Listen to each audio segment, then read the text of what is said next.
नमस्कार मित्रांनो, स्वागत आहे आमच्या यूट्यूब चॅनलवर। काल रविवार होता, पप्पांनी गवत वगैरे भरपूर आणून ठेवलं होतं।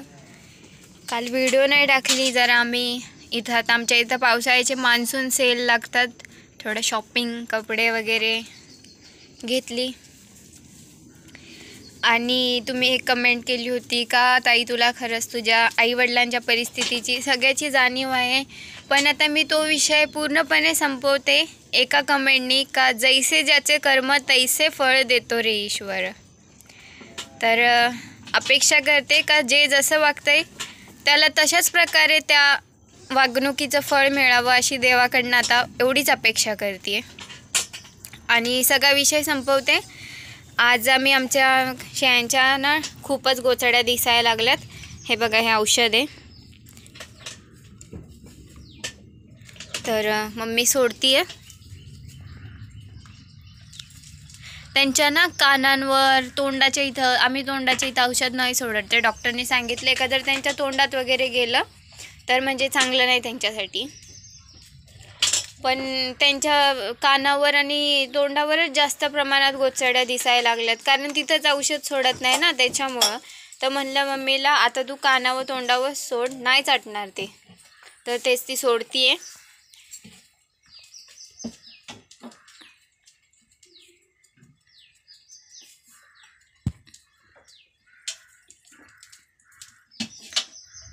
हे कसे हे काळे आहेत ना, ह्यांच्या एवढ्या चेहऱ्यावर दिसत नाही, पण हिचा चेहरा सफेद आहेत ना। आता हिच्या जर जवळ नेलं तर ही उठल,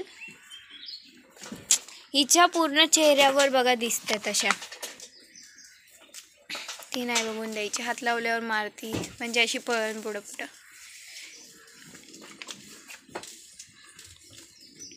तर हे अशा प्रकारे म्हणजे थेंब थेंब थेंब थेंब करून सोडायचंय।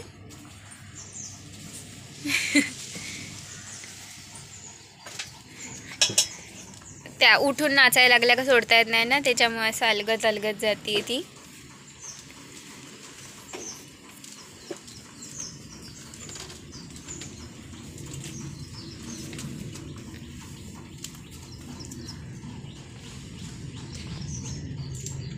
आम्ही मित्रांनो रोज म्हणजे असा जाळ करतो मच्छरांसाठी, सगळं जाळून बघा, सगळं साफ वगैरे सगळं करतो, पण या गोचड्यांवर ना काय केलं पाहिजे हे कळतच नाही, जेणेकरून जमिनीतनंच त्या त्यांच्या अंगावर चढल्या नाही पाहिजे। बाकी त्यांच्या अंगावर चढल्यावर औषध मारून त्या काढता येतात, पण त्या थोड्या दिवसांनी औषधाचा असर संपल्याच्या नंतर परत त्या गोचड्या तशाच दिसत आहेत। म्हणजे ज्या मेन त्यांचं कारण आहे तिथूनच त्या बंद झाल्या पाहिजे ना। आणि मेन म्हणजे गोचड्यांचं कसं आहे, शेळ्यांच्या अंगावर गोचड्या असल्या का म्हणजे थोडं वाढ अशी त्यांची कमी होते ना,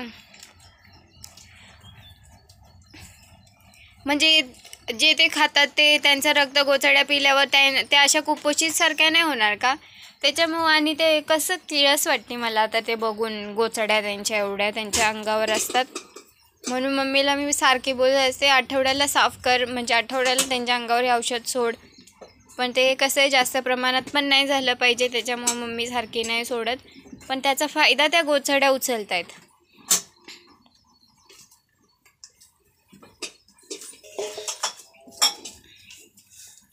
खूपच प्रमाणात आहेत, म्हणजे खूप त्यांच्या असं जागी औषधांनी जागच्या जागी अशा गळत गळत नाही मारतात जागच्या जागी। हे चांगलं औषध आहे, ह्यांनी गोचड्या राहत नाही, पण ते काय होतंय त्यांच्या अंगावरच्या गोचड्या सरी सगळ्या मेल्या तरी त्या जमिनीवरून त्यांच्या अंगावर नवीन गोचड्या चढत आहेत, त्याच्यामुळे त्याचा असर काय होणार, म्हणजे तेच असं वाटतं का जमीन कशी साफ करावं आता।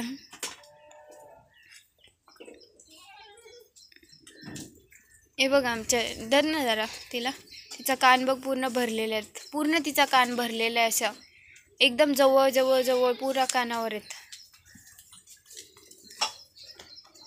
उद्या बघा तिच्या कानावर सगळे मेलेले असते ना अशा हे केल्यावर। हे औषध आहे पॉवरफुल।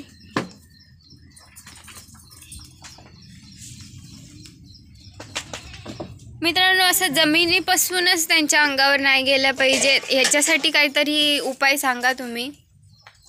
आणि तुम्ही म्हणताय ना ते कडुलिंबाच्या पाण्याचा रस, त्याने काहीच फरक पडत नाही, म्हणजे थोडकाच फरक पडतो, असा म्हणजे जवळ असर आहे ना तोपर्यंतच त्या गोचड्या तिथून हटतात, नाहीतर त्या एकदा त्यांचा असर संपल्यावर वापस तिथंच येतात.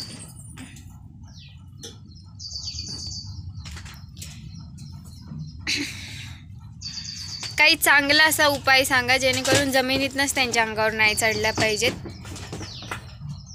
आणि असंच छान छान कमेंट करत राहा. तुम्ही विचारता कुठं आहे मॅडम तुमचा गोट फॉर्म? आमचा गोट फॉर्म ना आम्ही राजगुरुनगर खेडमध्ये सांडबोरवाडीमध्ये राहतो, तिनेवाडीमध्ये सांडबोरवाडीमध्ये. आणि अशा छान छान कमेंट करून प्रोत्साहन देत जा. थोडं तरी असं चांगलं वाटतं मनाला का हां चल आहे काहीतरी आपल्यासोबत असं. आणि व्हिडिओ माझ्या पूर्ण बघत जा, लाईक सबस्क्राईब करत जा नवीन बघणाऱ्यांनी. खूप खूप धन्यवाद मित्रांनो, तुम्ही मला इथपर्यंत आणलं. आणि अजून पण पुढं तुमच्यासोबतच जायचं आहे. औषध दाखवते मम्मी. तर अशा छान छान कमेंट करून माझ्यासोबत चला. खूप खूप धन्यवाद.